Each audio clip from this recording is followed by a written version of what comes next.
I'll try to explain in a minute what's going on here because this is really unreal. Here we go again. Hi, it's Robbie from Southern California, and yes, Southern California. So let me tell you what's been going on because so many of you have been asking. Yes, I'm still doing a lot of hummingbirds, but what we're going through now is we have a new wind event that is starting, and it's supposed to be the same like we had 3 weeks ago, which is not good in any way. They're calling for gusts from 60 to 80 miles per hour, and at times some areas could get 100. That is scary. Now, this is our third biggest wind events for this year. I mean, these are major wind events. Our humidity is in single digits, and expect to get down to single digits. We're like 15 to 10 right now, but it's supposed to get in the single digits. Now, here's the thing. If we have a lot of wind, but nothing ignites, we'll be okay. That's number one. What makes this one far different from the one 2 weeks ago is now we are prepared. They want us to know ways out. We know our ways out. They want you to be prepared to get out in case of an emergency. 2 weeks ago, there wasn't a lot. There were fire hydrants that were empty. The trucks, the fire engines were not placed in strategic areas in case of an issue. I will say in our area, they do that. There's times that it's so bad, I've seen them stationed on the street around here and different areas. So in case there's a fire, they're there in literally 1 or 2 minutes instead of 30 minutes to an hour. So that is what's going on. As far as what's going to happen, I don't know. I'm hoping, there won't be any ignition anywhere and we'll be okay that way.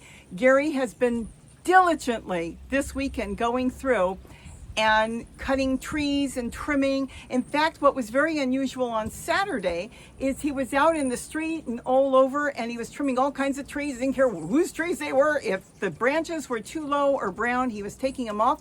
And our trash company went by, saw him. They had the green waste truck out. Now, I don't know if they were told to do that. We don't know. They didn't speak English, but they stopped, they pointed, and Gary said, yeah, I'm trimming. And he thought he was almost done. He had all his trash can full. And he figured he was going to go take a rest. And they emptied it. So back to work he went. He's been doing the same thing this morning.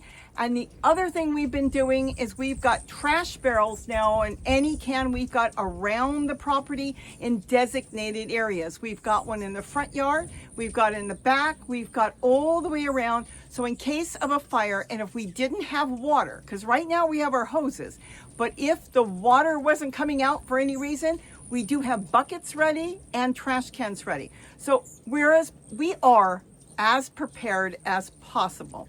If it was a heavy wind-driven fire like what they had 2 weeks ago, I mean, there were a lot of people that stayed. It's coming out more and more who saved their homes.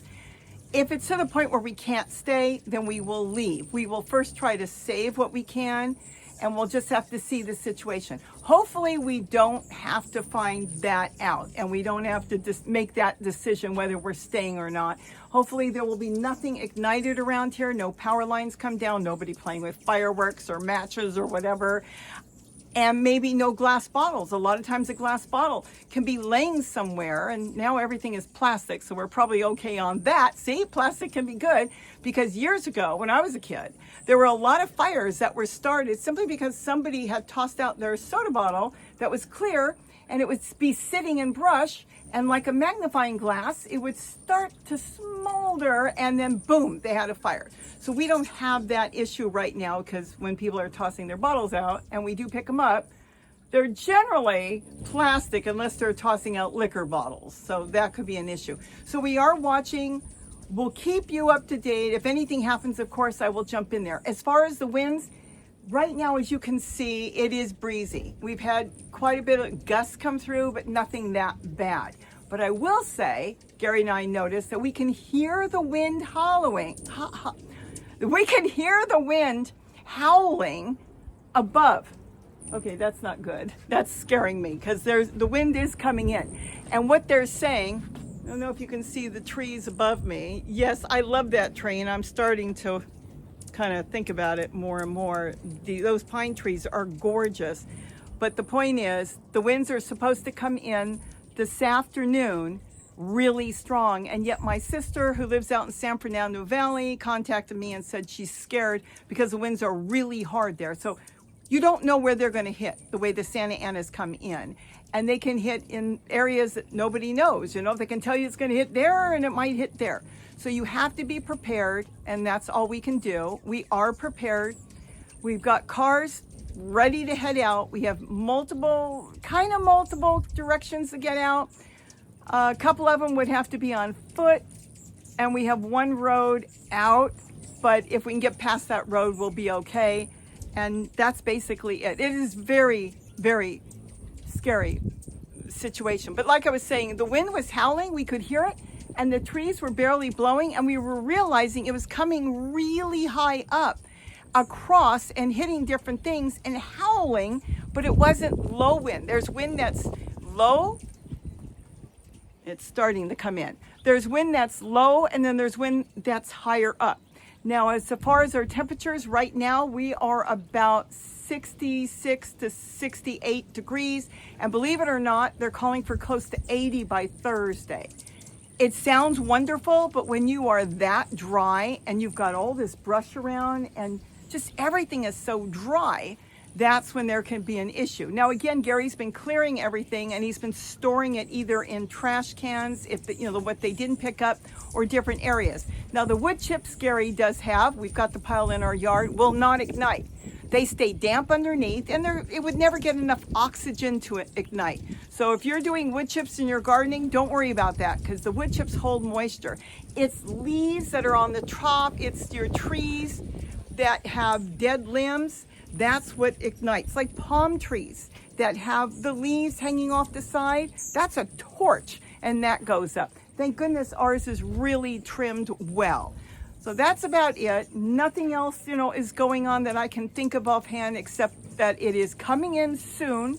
It's supposed to last all through the night tonight. It's supposed to go into tomorrow, and that's as far as they're kind of reading it. So we'll have to see what happens. The hummingbirds, as you can probably see, they have come here and parked themselves to stay. It's safe, they've got food, they've got water, they've got shelter, the different trees and plants, they've got water to drink, water to bathe, and that's what they're doing and staying here.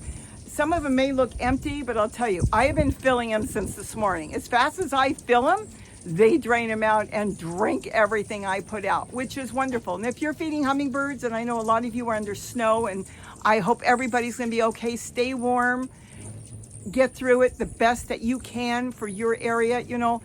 You don't have hummingbirds, but in other areas that you do have hummingbirds, it's 1/4 cup of white granulated sugar and 1 cup of water stirred well until it's dissolved, and then you can fill your feeders or put out just a little bit. So that's basically it. I will keep in touch with you. We're praying that everything's gonna be okay and we won't have to come back and say anything bad, other than we made it through, and hopefully nobody ignites anything anywhere in Southern California. But thank goodness we went from very few firefighters, and we need more. They need to fund the firefighters. Public safety should be number one. That has to be number one. Public safety. But now that they've called in the brigade and we've got everybody here, even the National Guard, they're helping. I think we'll be okay because they've been really quick on putting out spot fires. Even 2 weeks ago, there was a fire that was back here somewhere, and they got it out instantly. As long as they can get to it, they get the call, they get there and get it out quick, that's the important thing. So keep your eyes open. We're keeping our eyes open. I'll be standing out here looking to see if anything's going on, and I want to thank you all for your prayers and all your good wishes, and again for you back east that are going through a horrible ice type storms and a winter cold. Stay warm. Don't worry about gardening right now. Be here before you know it. Take your breaks, and that's basically it. So with that, have a wonderful day.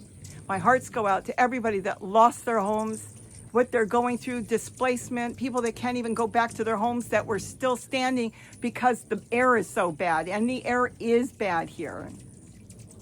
I haven't been wearing my mask as diligently as I should because now I've got a sinus infection, and then Gary wears his mask all the time. I'm not wearing a mask now, but I'll get it on. They are warning us because all those homes that built were built and burned, and vehicles, they're all with all the toxic chemicals are in the air, and it's just kind of whipping around. So again, thank you. I'll keep in touch with you, and hopefully we get through this wind event with no additional fires that can't be put out. So with that, have a wonderful day, and don't forget to eat what you grow. And I guess I'm going to have to make sure these feeders are all full because there are so many here. Bye-bye. So what's going on here is Gary planted the hillside up by doing cuttings and propagating all the elephant food that was growing here already, so it didn't cost us anything. He would cut it and chop it and water it and put it all over the hillside because it's more fire resistant. So that's why he wanted the hillside covered. But look at the birds that have come. There are so many species of birds that are hiding in the elephant food. Spice finches, house finches, spotted towies, mockingbirds, white-crowned sparrows, wrens, bush tits, just to name a few. They don't eat it, but they have found refuge in it. And I just find this fascinating. I can't say anything else but that.